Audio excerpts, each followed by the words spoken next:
नमस्कार दोस्तों, MP online test channel में आप सभी विद्यार्थियों का हार्दिक स्वागत है। आज के चैप्टर में हम राज्य के नीति निर्देशक तत्व के बारे में चर्चा करेंगे।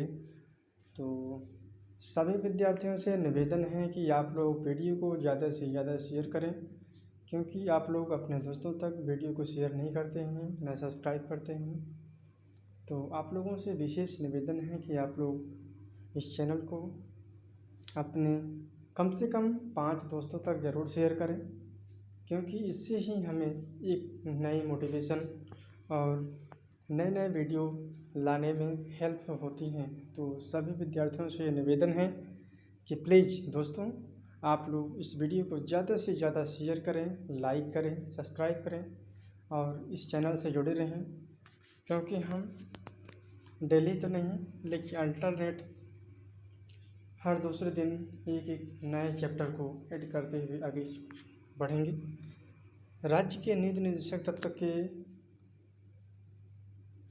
बारे में पढ़ते हुए हम नेक्स्ट पॉइंट में कार्यपालिका के बारे में पढ़ेंगे। तो आज की वीडियो में हम यही चर्चा करेंगे कि राज्य के नीति निर्देशक तत्व, आखिर राज्य के नीति निर्देशक तत्व होता क्या है। तो सिंपल भाषा में आप लोग समझिए कि राज्य के द्वारा जो भी सुरक्षा कह सकते हैं या फिर नागरिकों के कल्याण हेतु जो कार्यपालिका या सरकार के माध्यम से किया जाता है, उसे हम राज्य के नीति निर्देशक तत्व के अंतर्गत जानते हैं। तो ये क्लास बहुत ही बेहतरीन क्लास होने वाली है। तो आप लोग इस वीडियो को ज़्यादा से ज़्यादा शेयर करें।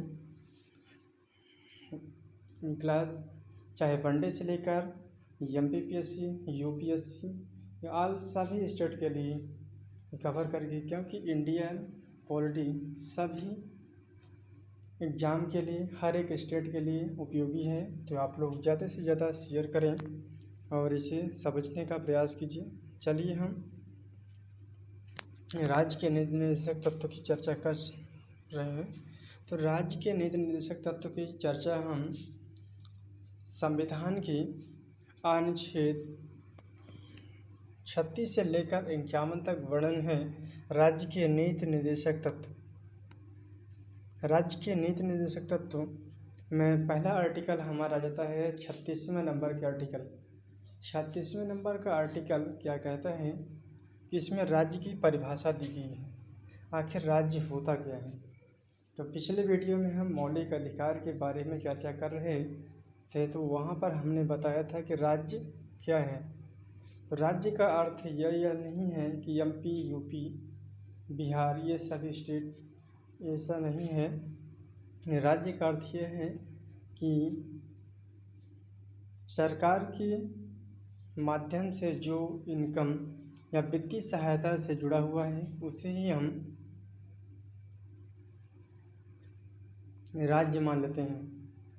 चाहे स्थानीय प्राधिकारी हो या फिर अन्य हो, उन सभी को हम राज्य मानते हैं। तो राज्य आप लोगों को समझ में आ गया होगा कि राज्य किसे कहते हैं।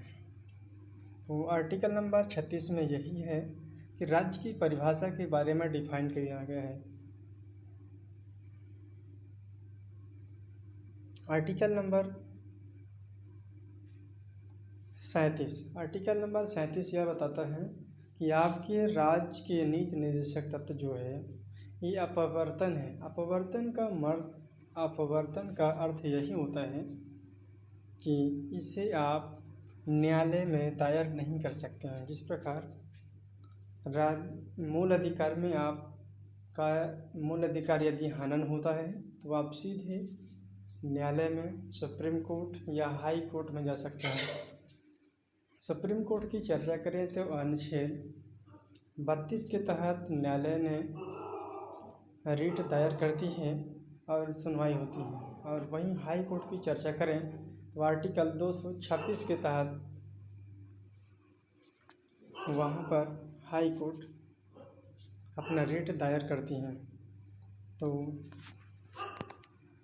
इस प्रकार राज्य के नीति निर्देशक तत्व आर्टिकल नंबर 37 में यही बताया गया है कि आपका यदि कोई भी कार्य हनन होता है तो सीधे आप न्यायालय में दायर नहीं कर सकते हैं कि सरकार हमारे खिलाफ ये कार्य नहीं कर रही है, हमारे सुख की चिंताओं को नहीं। ये सरकार के ऊपर डिपेंड है कि कार्यपालिका के ऊपर डिपेंड है कि वह कार्य किस प्रकार करती है, ये लोगों के कल्याण के लिए करती है या फिर अपने शासन सत्ता को स्थापित कर रही है अपने मनमाने तरीके से। इसमें आप न्यायालय में दायर नहीं कर सकते हैं। तो आर्टिकल नंबर 37 भी आप लोगों को अच्छे से समझ में आ गया होगा। चलिए हम आर्टिकल नंबर 38 की चर्चा करते हैं। तो आर्टिकल नंबर 38 में यही बताया गया है कि राज्य जो है, राज्य के नीति निर्देशक तत्व यानी कार्यपालिका को यह आदेश दिया गया है कि वह सामाजिक, आर्थिक, राजनीतिक न्याय सुनिश्चित कराएगा। आर्टिकल नंबर 38 में यही बताया गया है कि राज्य को सामाजिक हो, आर्थिक हो या राजनीतिक न्याय सुनिश्चित करना आवश्यक है। आर्टिकल नंबर 38(2) में कहा गया है कि आय, सुविधा, अवसर की असमानता को समाप्त करना। आय, सुविधा और अवसर की असमानता, ये क्या होता है आप अभी समझिए। आय का अर्थ यह है कि लोगों के कल्याण के लिए उनकी आय के बारे में सरकार को सोचना चाहिए।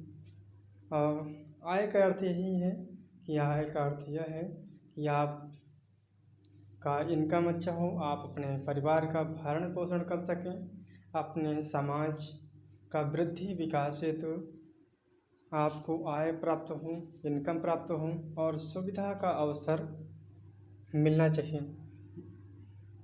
पंक्ति में खड़े व्यक्ति, अंतिम पंक्ति में खड़े व्यक्तियों को लाभ मिलना चाहिए। इस सुविधा का अवसर प्राप्त हो, उससे किसी प्रकार की असमानता न देखा जाए सरकार के द्वारा। तो यही आदेश दिया गया है आर्टिकल में कि राज्य को आदेश दिया गया है कि आय, सुविधा, अवसर की असमानता। अवसर की असमानता का अर्थ यही है कि सबको समान अवसर दिया जाना चाहिए कार्यपालिका के द्वारा, उससे किसी प्रकार का भेदभाव नहीं करना चाहिए। चलिए हम अगले आर्टिकल की चर्चा करते हैं। तो 39 नंबर के आर्टिकल की चर्चा कर रहे हैं। तो इसमें कहा गया है कि आर्टिकल नंबर 39 में कहा गया है कि राज्य जो है स्त्रियों और पुरुषों को आजीविका के साधन उपलब्ध कराएगा। ये सभी कॉन्सेप्ट आप लोग अच्छे से ध्यान से समझते हुए चलेंगे, तभी आप लोग इस आर्टिकल को समझ पाएंगे कि राज्य जो है स्त्रियों एवं पुरुषों को आजीविका के साधन उपलब्ध कराएगा। और दूसरा पॉइंट में कहा गया है कि समान न्याय और निःशुल्क विधिक सहायता। विधिक सहायता का अर्थ यही है कि राज्य के द्वारा जो भी कल्याणकारी योजनाएं, जो भी विधि लागू की गई है उसे निःशुल्क हो, यानी सामान्य नागरिक को उसमें किसी भी दबाव न हो और न ही उसे ज़्यादा इनकम लगाने की आवश्यकता हो, उसे निःशुल्क और समान न्याय प्रदान होनी चाहिए। आर्टिकल नंबर 39(a) में यही कहा गया है कि राज्य जो है स्त्रियों एवं पुरुषों को आजीविका के साधन उपलब्ध कराएगा, यानी उनके रोजगार का उपलब्ध कराएगा, उनके जीवन यापन पर ध्यान देगा। और यही बताया है कि समान न्याय और निःशुल्क विधिक सहायता प्राप्त होगी, यानी न्याय देने में वह किसी भी प्रकार का भेदभाव नहीं करेगी। आर्टिकल 39(b) में कहा गया है कि देश के संशोधनों में यहाँ संशोधन नहीं, संसाधनों हैं, यहाँ पर संसाधनों हैं।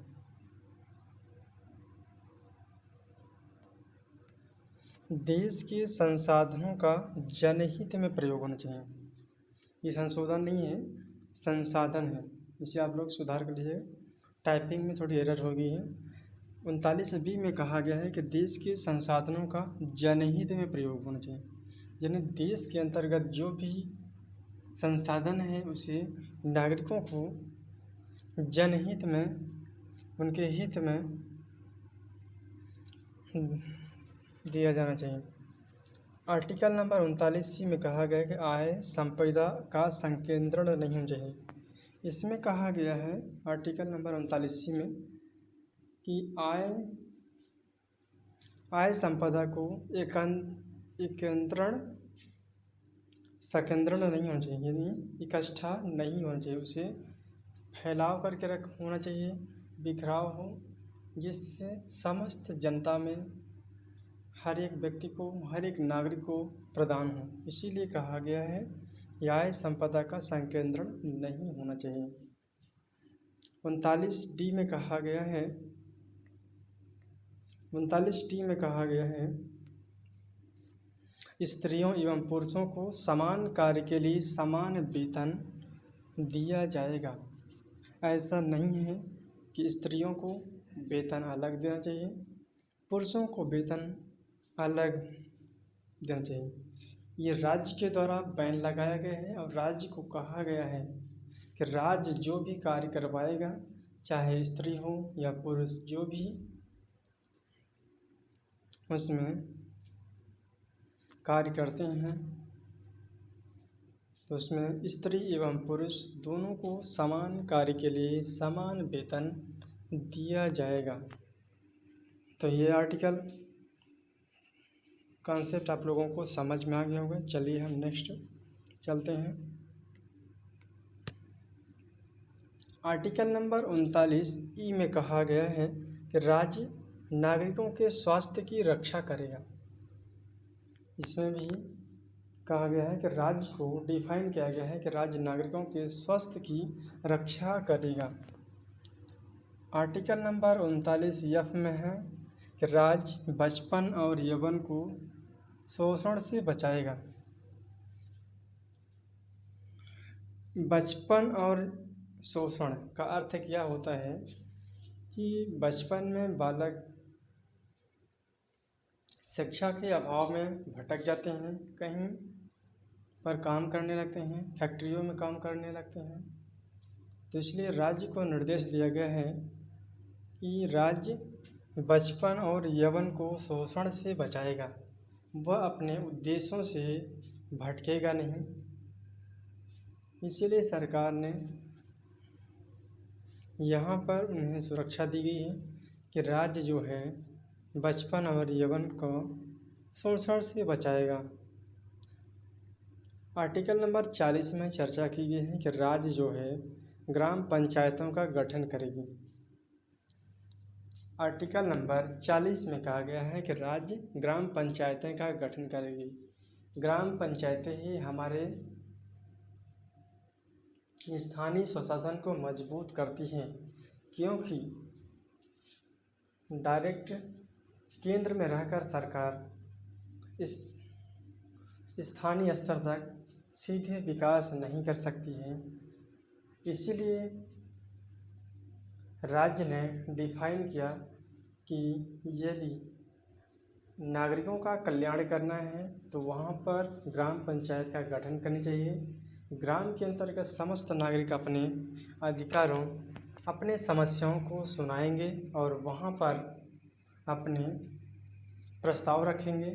तो उन्हीं प्रस्ताव के माध्यम से वहाँ जो भी मेंबर या लीडर होंगे उन प्रस्तावों को लेकर केंद्र तक जाएंगे और वहाँ केंद्र से यही मांग करेंगे कि हमारे राज्य में, हमारे इस स्थानीय स्वशासन में इन व्यक्तियों का समस्या है, उसे आप हल करें। इस कारण ये ग्राम पंचायत का गठन किया गया है। तो आप लोग समझ में आ गया होगा कि ग्राम पंचायत हमारे लिए कितना ज़रूरी है, क्योंकि हर व्यक्ति केंद्र में नहीं जा सकता है। इसीलिए और सरकार को भी यह आसान हो गई है तो डायरेक्ट जनता के माध्यम से जनता तक पहुंचा सकती है इस ग्राम पंचायत के माध्यम से। इसीलिए आर्टिकल नंबर 40 का प्रयोग करके राज्य जो है ग्राम पंचायतों का गठन करती है। अनुच्छेद 41 में कहा गया है कि कुछ दशाओं में काम, शिक्षा और लोक सहायता पाने का अधिकार है। इसमें कहा गया है कि नागरिकों को काम, शिक्षा और लोक सहायता पाने का अधिकार दिया गया है राज्य के द्वारा। आर्टिकल नंबर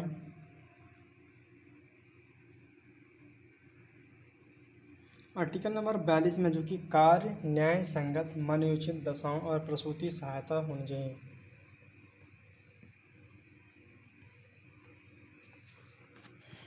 आर्टिकल नंबर 42 में कहा गया कार्य जो है न्याय संगत होना चाहिए। न्याय संगत का अर्थ यही है व्यक्ति को किसी भी तरीके से कार्य नहीं करना चाहिए।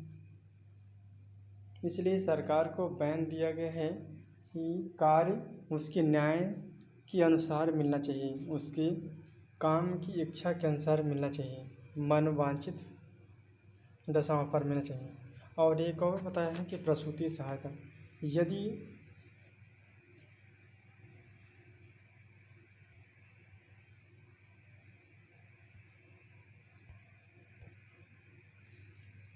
यदि वर्कर में कोई लेडीज वर्कर है, वो यदि काम पर है, यदि उसे प्रसव पीड़ा या फिर उसे कोई भी समस्या आती है तो सरकार उसे दबाव में नहीं रख सकती है, उसके कल्याण के बारे में सोचेगी, उसकी सहायता करेगी।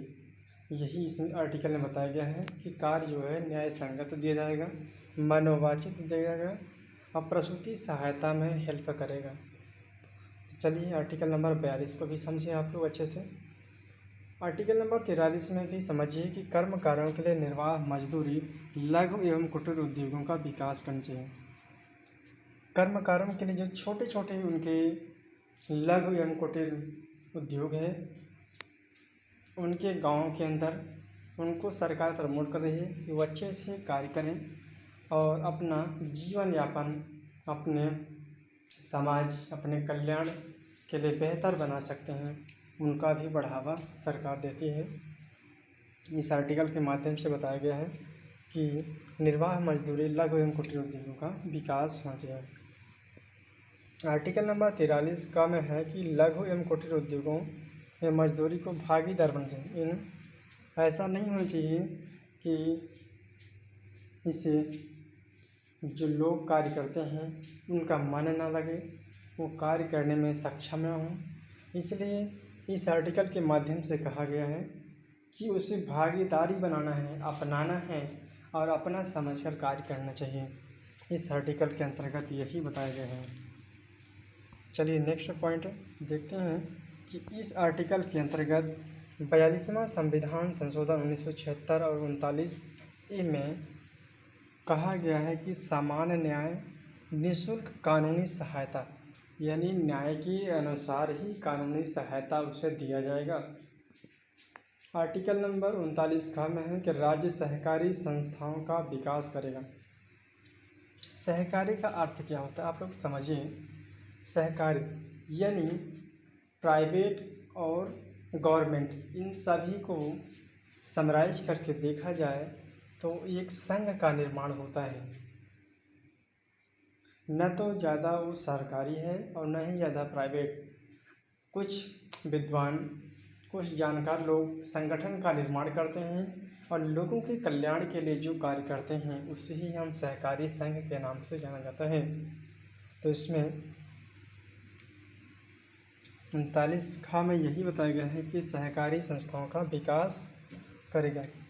सरकारी संघ का सहकारी संस्थाओं का विकास इसलिए होता है क्योंकि इसमें आम जनता और नागरिक,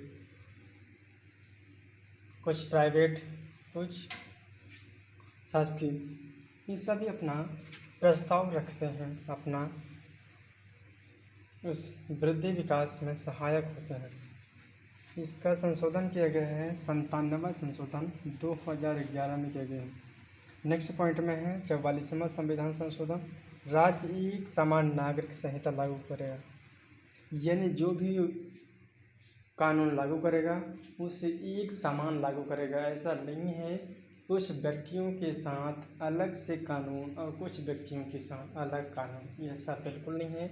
जो भी कार्य होगा इंडिया के अंतर्गत, स्टेट के अंतर्गत, वो सभी कानून कायदे एक समान संहिता के अनुसार लागू होना चाहिए, यानी सिविल कोड के माध्यम से होना चाहिए, समान लागू होना चाहिए। आर्टिकल नंबर 45 में है कि 6 वर्ष से कम आयु के बच्चों को राज्य निःशुल्क एवं शिक्षण पोषण की व्यवस्था करेगा। 45 में कहा गया है कि 6 वर्ष से कम आयु के बच्चे को राज्य निःशुल्क शिक्षा एवं पोषण की व्यवस्था करेगा। आर्टिकल नंबर 46 में है कि राज्य अनुसूचित जाति जनजाति और दुर्बल वर्गों के उनके सामाजिक, आर्थिक और शैक्षणिक कल्याण के लिए कार्य करेगा। आर्टिकल नंबर 47 में कहा गया है कि पोषण स्तर, जीवन स्तर ऊंचा तथा लोक स्वास्थ्य का सुधार करने में राज्य का कर्तव्य है। इसमें कहा गया है कि राज्य नागरिकों के कल्याण के लिए पोषण स्तर, जीवन स्तर और लोक स्वास्थ्य में सुधार करेगा। उनके हर कार्यों में राज्य सहायता करेगा। आर्टिकल नंबर 48 में कहा गया है कि कृषि एवं पशुपालन का संगठन, क्योंकि कृषि और पशुपालन ही ग्रामीण कृषि आदि नागरिकों के लिए बहुत ज़्यादा हेल्पफुल है।